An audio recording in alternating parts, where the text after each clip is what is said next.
সেনাপ্রধানের চাওয়া জনগণের পাওয়া আর এই সরকারের মতিগতি, এটা নিয়ে আজকে আপনাদের সাথে আলোচনা হবে। কিছু তথ্য আপনাদের সামনে তুলে ধরি। দীর্ঘ 15 বছর শেখ হাসিনা রেজিমের বিরুদ্ধে যে আন্দোলন সংগ্রাম, 15 বছর না, 2008 সাল থেকে, কিন্তু আন্দোলনটা শুরু হয়েছিল 2013-14 থেকে আর কি। 10 বছর একটা না আন্দোলন চলছে। বিভিন্ন রাজনৈতিক দল, বিএনপি সহ আমরা সকল রাজনৈতিক দল দীর্ঘ আন্দোলন করেছিলাম আমরা গণতন্ত্রের জন্যে, মূলত গণতন্ত্রের জন্যেই। যে দেশে যদি গণতন্ত্র চালু থাকে তাহলে আইনের শাসন প্রতিষ্ঠা হবে। যাই হোক, আন্দোলনের এক পর্যায়ে এসে আমরা সফল হই। এই ছাত্ররা কোটা বিরোধী আন্দোলন শুরু করলো। তাদেরকে সামনে রেখেই এদেশের কোটি কোটি আপামর জনতা সেই আন্দোলনে শরিক হয়েছে এবং এটাকে বিপ্লব বলা যাবে না, এটা গণ অভ্যুত্থান হয়েছে। আমরা যেমন 1990 সালে স্বৈরশাসক প্রেসিডেন্ট এরশাদের বিরুদ্ধে একটা গণ অভ্যুত্থান করেছিলাম, ওই আন্দোলনেও আমি ছিলাম। ঠিক তদ্রূপ 2024 সালেও একটা গণ অভ্যুত্থান হয়েছে। 1990 সালের গণ অভ্যুত্থানের পরে বিএনপি, জামাত, আওয়ামী লীগ, 3 দলীয় জোট আর কি। এই জোটের মধ্যে সব দলই ছিল। তারা বসে সর্বসম্মতিক্রমে প্রেসিডেন্ট শাহাবুদ্দিন আহমেদকে, বিচারপতি শাহাবুদ্দিন আহমেদকে তত্ত্বাবধায়ক সরকার প্রধান করা হয়। উনি আমাদের দেশ স্বাধীনের পর থেকে এ পর্যন্ত যে কয়টা নির্বাচন হয়েছে তার মধ্যে ওনার নির্বাচনটাকেই ফেয়ার, 1 নম্বর ফেয়ার। আরও আছে, আরও পরে তত্ত্বাবধায়ক সরকার নির্বাচন যেগুলো হয়েছে তার মধ্যেও ওনারটাকেও ধরা হয় একেবারে একটা ভালো নির্বাচন। উনি দেশবাসীর কাছে 3 মাসের মধ্যে উপহার দিয়া চলে গেছে।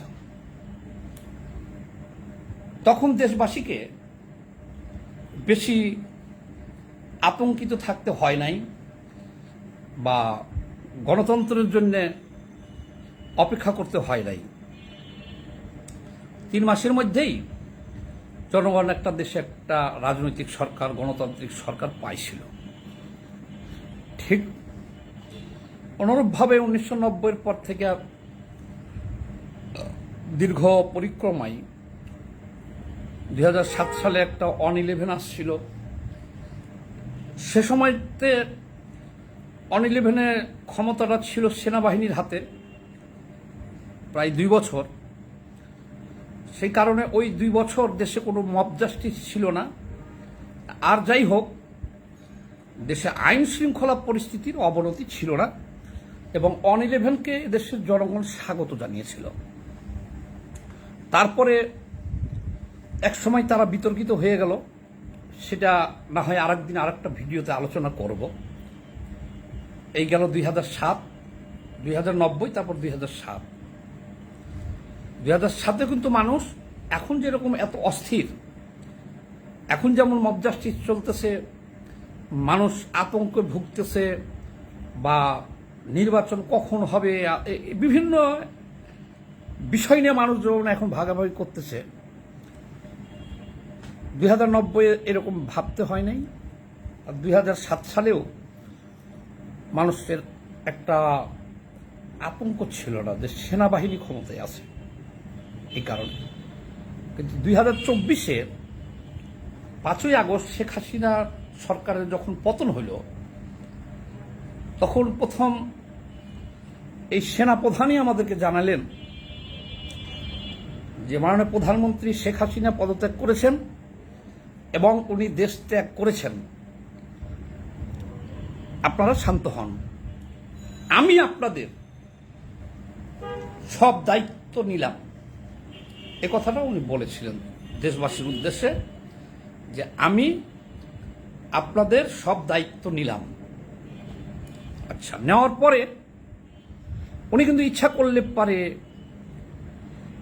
চিফ মার্শাল অ্যাডমিনিস্ট্রেটর হইতে পারতেন, ক্ষমতা নিতে পারতেন, একটা নির্বাচনের ব্যবস্থা করতে পারতেন। যাই হোক, উনি ওই সময় নিজে ক্ষমতা না নিয়ে 5 তারিখ থেকে 8 তারিখ পর্যন্ত তো দেশে কোনো সরকার ছিল না, তখন তো সেনাবাহিনীর হাতে ছিল। আর সেনাবাহিনী প্রধানই সব রাজনৈতিক দলগুলোকে ডেকেছিল। এই জন্য বলতেছি যে সেনাবাহিনীর চাওয়া আর জনগণের পাওয়া আর এই সরকারের চাওয়া, এর মধ্যে কেমন জানি একটা মিলতেছে না। বলে ব্যাটে যদি না মিলে তাহলে তো ছক্কা বা চাই আপনি মারতে পারবেন না, উইকেট পড়ে যাবে। বলে ব্যাটে মিলতে হবে। তো যাই হোক, এখন সেনাবাহিনী প্রধানের মনে কি ছিল তা তো জানি না। উনি যে রাজনৈতিক দলের নেতৃবৃন্দকে ডাকলেন, ডাইকা উনি কি এরকমটা চেয়েছিলেন যে 1990 সালের গণঅভ্যুত্থানের পরে যেমন সব রাজনৈতিক দল বসে একটা কেয়ারটেকার গভর্নমেন্ট গঠন করে গণতন্ত্রের দিকে চলে গেছে, এখনো তাই রাজনৈতিক দলগুলোকে ডাইকে আমরা একটা কেয়ারটেকার সরকার গঠন করে দিই? যদিও তত্ত্বাবধায়ক সরকার সংবিধান থেকে বিলুপ্ত করা হয়েছে, কিন্তু এখন তো সরকার আছে, যে নামেই ডাকেন না কেন, একটা অন্তর্বর্তীকালীন সরকার, ইন্টারিম গভর্নমেন্ট, আমরা যে যাভাবে বলতেছি, এটা সরকার তো এখন আছে। এই সরকারটাই তো তখন সেনাবাহিনী প্রধানই গঠন করে দিয়েছিলেন, উনি না চাইলে তো আর এটা হইতো না। আচ্ছা, এখন এই সরকারটা যখন গঠন করা হয় তখন দেশবাসী বা রাজনীতিবিদ আমরাও মনে করেছিলাম যে হয়তো 3 মাসের মধ্যে বা 6 মাসের মধ্যে একটা নির্বাচন দিবে সরকার এবং দেশ অচিরেই এই অস্থিতিশীলতাটা কেটে যাবে, নির্বাচিত সরকার চলে আসবে। আসার পরে যারা আওয়ামী রেজিমের যারা ছিল তাদের বিচার করবে, বা দেশে যদি কোনো সংস্কার করা লাগে, পরিবর্তন করা লাগে, পরিবর্তন করলে সর্বোপরি একটা গণতান্ত্রিক সরকার যদি দেশে চলে আসে, এই চিন্তা তো সবারই ছিল। এর বাইরে তো কোনো চিন্তা ছিল না, জনগণের এর বাইরে কোনো চিন্তা ছিল না। কিন্তু আমরা পর্যায়ক্রমে দেখলাম কি এই সেনাবাহিনী প্রধানই একদিন বললেন যে 18 মাসের মধ্যে নির্বাচন হবে এবং দেশ গণতন্ত্রের দিকে যাবে। কিন্তু এই কথার পাল্টা একটা দেখলাম, ডক্টর ইউনূস সাহেব সাক্ষাৎকারে বললেন যে সেনাবাহিনী প্রধান বললে তো হবে না, সরকার আমরা বলতে হবে, সরকার থেকে বলতে হবে। তখন আমরা বুঝলাম যে না, এখন আর সেনাবাহিনীর প্রধানের ইচ্ছা অনিচ্ছায়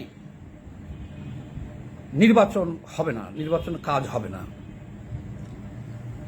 এবং পরিশেষে হলেও তাই। অনেক জল্পনা কল্পনা শেষে এপ্রিলে একটা নির্বাচন সরকার ঘোষণা করেছিল। এটা নিয়ে অনেক হইচই হওয়ার পরে বিশেষ করে বিএনপি এবং সমমনা দলগুলা, বামপন্থীরা সবাই এত দূরের নির্বাচন কেন, ডিসেম্বরে নির্বাচন নয় কেন, এটা নিয়ে আলাপ আলোচনা হওয়ার কারণে, সমালোচনা হওয়ার কারণে ডক্টর ইউনূস সাহেব লন্ডন যে তারেক রহমানের সাথে একটা বৈঠক করেন, বৈঠক করে এপ্রিল থেকে নির্বাচন ফেব্রুয়ারিতে আনেন। এখন এই ফেব্রুয়ারিতে যে নির্বাচন হবে, এটাও কেন জানি এদেশের জনগণ বিশ্বাস করতে পারতেছে না। বিশ্বাস করতে পারতেছে না, তার কয়েকটা কারণ আছে, কয়েকটা কারণে। তার মধ্যে একটা কথা বলে নি যে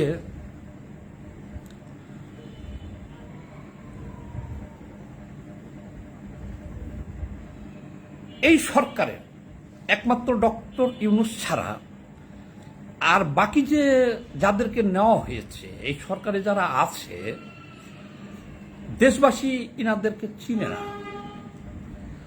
ইনারা সব বেশিরভাগই হলো ওই যে চট্টগ্রামের ডক্টর ইউনূসের অনুসারীরা। কেউ গ্রামীণ ব্যাংকে চাকরি করছে, কেউ এনজিওতে চাকরি করছে, অনেকে আমেরিকার নাগরিক। দেশের থেকে অনেক বিজ্ঞ লোকজন আছে। তত্ত্বাবধায়ক সরকারের উপদেষ্টা হওয়ার মতো লোকের অভাব এই দেশে ছিল না। অনেককে আমেরিকা থেকে, সিঙ্গাপুর থেকে, লন্ডন থেকে নিয়ে আসা এখানে এই ইন্টারিম গভর্নমেন্টে নেওয়া হয়েছে। এখন এই দেশবাসী বা আমরা কেন জানি এই সরকারকে আপন আপন মনে হয় না, মনে করতে পারতেছে না, বিশ্বাস করতে পারতেছে না। কারণ যারা এই সরকারে আছে, দেশের প্রতি তাদের ভালোবাসা বা অতীতে এই দেশের জন্য তাদের কোনো অবদান জনগণ খুঁজে পায় না। দুই একজন ছাড়া, তত্ত্বাবধায়ক সরকার যারা আছে, দুই একজন ছাড়া, যেমন মুক্তিযোদ্ধা আছে, দুইজন না একজন, এছাড়া বাকিদেরকে দেশবাসী চিনতেছে না। কেউ 30 বছর 40 বছর আগে আমেরিকা চলে গেছে, তারা আমেরিকান নাগরিক, তাদেরকে আনা হয়েছে। কেউ সিঙ্গাপুরে সেটেল, তাকে আনা হয়েছে। এরকম সব লোকজনকে সরকারে আনা হয়েছে। এটি হলো আর একটা বড় সমস্যা, যে দেশটা যারা পরিচালনা করতেছে এখন, দেশের জনগণ তাদের চিনে না, পূর্ব পরিচিত না। এই জন্য অনেকেই বলতেছে এটা হলো এনজিও সরকার। আবার এই সরকার বিশাল একটা ঝাঁপি নিয়ে বসছে। তারা বলতেছে যে তাদের সব কিছু সংস্কার করার দায়িত্ব আমাদেরকে জনগণ দিয়েছে। সবকিছু সংস্কার তারা করতে পারবে, সংবিধান থেকে শুরু করে বাথরুম পর্যন্ত। বাথরুম পর্যন্ত বলতে কেন বললাম বাথরুম? সংস্কার কমিশনের একটা সুপারিশে দেখলাম যে বাস টার্মিনালগুলোতে টয়লেট, প্রত্যেকটা বাস টার্মিনালে ভালো টয়লেট এটাও করতে হবে, এবং প্রত্যেকটা রেল স্টেশনে। এটাও নাকি এই সংস্কারের বিষয়। এটা কোনো নির্বাচিত সরকার বা অন্য কোনো সরকার করতে পারবে না। এটাকে সংস্কারের মধ্যে নিচে নিয়ে, এটা নিয়েও ঘন্টার পর ঘন্টা আলোচনা হচ্ছে সব দলকে ডেকে নিয়ে। বাথরুম এক নম্বর। 2, নির্বাচন নিয়ে অনিশ্চয়তা কাটে নাই। সেনাপ্রধান যে বলছিল ডিসেম্বরে, সেটা তো হয়ই নাই, এপ্রিল থেকে ফেব্রুয়ারি। কিন্তু সেটাও কেন জানি আমরা হাটে বাজারে, গ্রামে গঞ্জে, মহল্লা পাড়ায়, রেস্টুরেন্টে যে আলাপ আলোচনা শুনি কান পাইতা, কেন জানি মানুষ এটা তো বলেই দিচ্ছে যে ফেব্রুয়ারিতে নির্বাচন হবে, তারপরও কেন জানি মানুষ বিশ্বাস করতে পারতেছে না। বিশ্বাস করতে না পারার অনেকগুলো কারণ আছে। কারণ হলো 5ই আগস্টের বিপ্লবের পরে এখানে এই যে বিপ্লবটা যারা করেছে, আমরা তো জানি যে সব রাজনৈতিক দল এবং আপাময় দেশের কোটি কোটি জনগণের সমর্থন এবং সক্রিয় সারা দেশে অংশগ্রহণ ছাড়া এই গণ অভ্যুত্থান সম্ভব হইত না। কিন্তু এখন বৈষম্য বিরোধী ছাত্র আন্দোলন, তারা বলতেছে যে এই বিপ্লব আমরা করছি। তারা একটা দল গঠন করেছে, এনসিপি। তারা হলেও মূল এখন একটা হকদার বা ভাগিদার এটা। আচ্ছা, এখন তারা বলতেছে যে আগে চাই আমরা স্থানীয় সরকার নির্বাচন, তারপরে চাই গণপরিষদ নির্বাচন, তারপর বলতেছে যে আওয়ামী ফ্যাসিস্টদের আগে বিচার হবে, বিচার না হওয়া পর্যন্ত নির্বাচন হবে না, এটা তারা বলতেছে। আবার জামায়াত বলতেছে যে, জামাত কি বলতেছে এটা জামাতও জানে না, আমরা জানবো কিভাবে? ওনারা সকালে বলতেছে একটা, বিকালে বলতেছে একটা, রাইতে বলতেছে আরেকটা। অর্থাৎ ওই এনসিপি সুরেই সুর মিলাইতেছে তারা, যে নির্বাচন কি দেরিতে হোক। বিএনপি নির্বাচন চাচ্ছে, বামপন্থীরা নির্বাচন চাচ্ছে হলো, বিএনপি সহ সমমনা জোট যারা আছে, বামপন্থী যারা আছে তারা নির্বাচন চাচ্ছে হলো দ্রুত, যত দ্রুত সম্ভব, ডিসেম্বরে হোক বা ডিসেম্বরের আগেই হোক। কিন্তু এখন এর পক্ষ দাঁড়াই গেছে কয়টা? তাহলে জনগণ যে বিশ্বাস করতে পারতেছে না যে ফেব্রুয়ারিতে নির্বাচন হবে, এই কারণে তারপরে যে সেনাপ্রধান যেটা বলেছিলেন সেটাও তো বোল্ড হয়ে গেছে না, উনি ডিসেম্বরে বলছিলেন, সেটা তো সাথে সাথেই ডক্টর মোহাম্মদ ইউনূস বলছেন না, সেনাপ্রধানের কথাই হবে না, এটা সরকার যেটা বলবে সেটা। কাজে ওনাকে তো আর আস্থায় নিতে পারতেছে না জনগণ। গেল সেনাপ্রধান বা সেনাবাহিনী এখন দেশে ম্যাজিস্ট্রেসি পাওয়ার নিয়ে দেশে আছে সেনাবাহিনী, কিন্তু আমরা দেখি সেনাবাহিনী রাস্তায় গাড়ির ড্রাইভারের লাইসেন্স আছে কিনা, গাড়ির কাগজ আছে কিনা,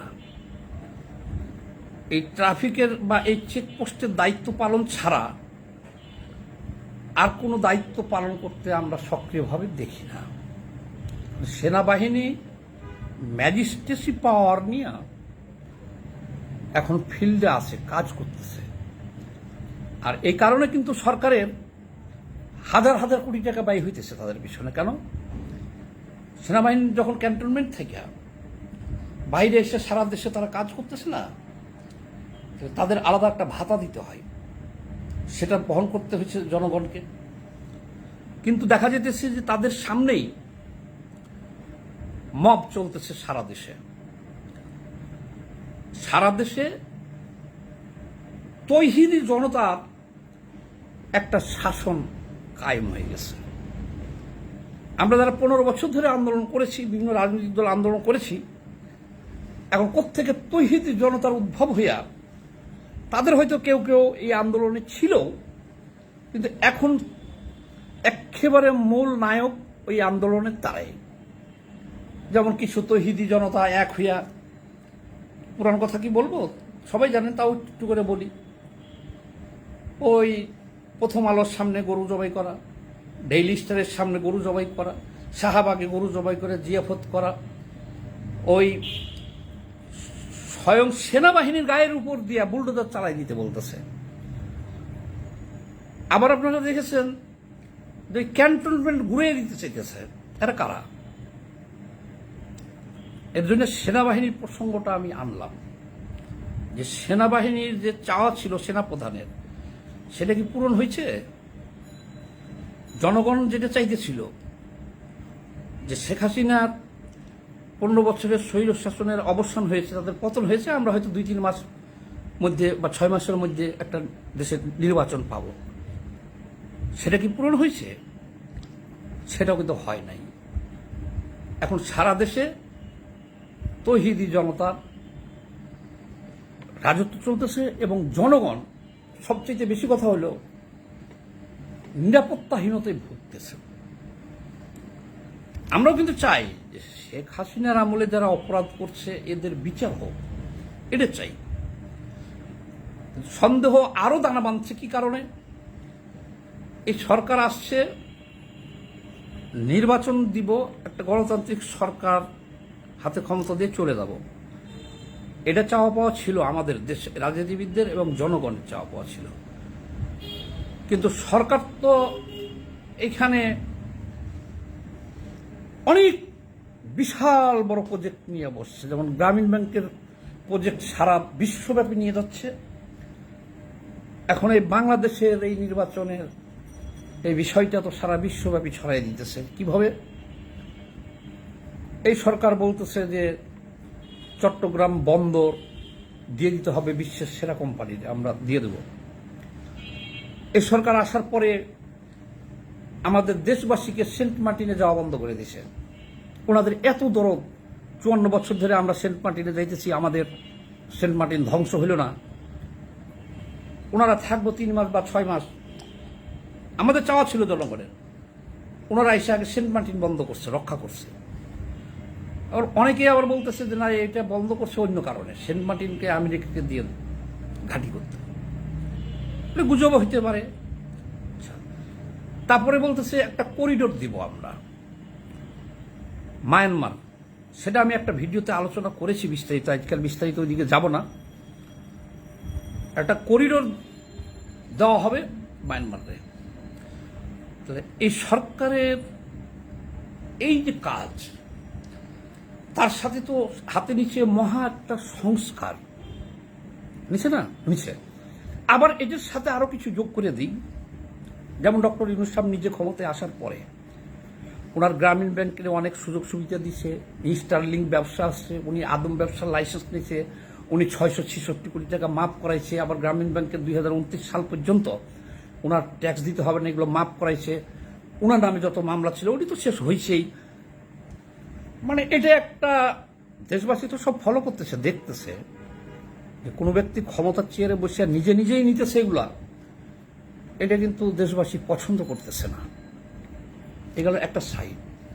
আর সংস্কারের একটা বিশাল প্রজেক্ট হাতে আছে, সাথে আরেকটা প্রজেক্ট নিয়ে নিয়েছে বিদেশিদেরকে কোনটা কোনটা দেওয়া যায়।